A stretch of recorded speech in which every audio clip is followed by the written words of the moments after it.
وإن يمسسك الله بضر فلا كاشف له إلا هو وإن يردك بخير فلا راد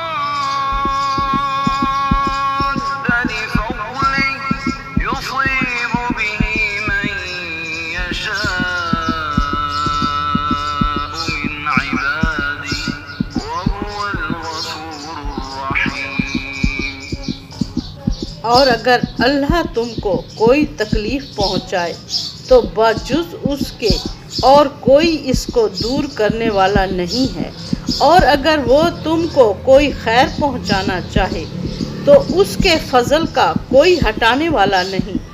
वो अपना फजल अपने बंदों में से जिस पर चाहे निछावर करते, और वो बड़ी मग़फ़िरत वाला बड़ी रहमत वाला है।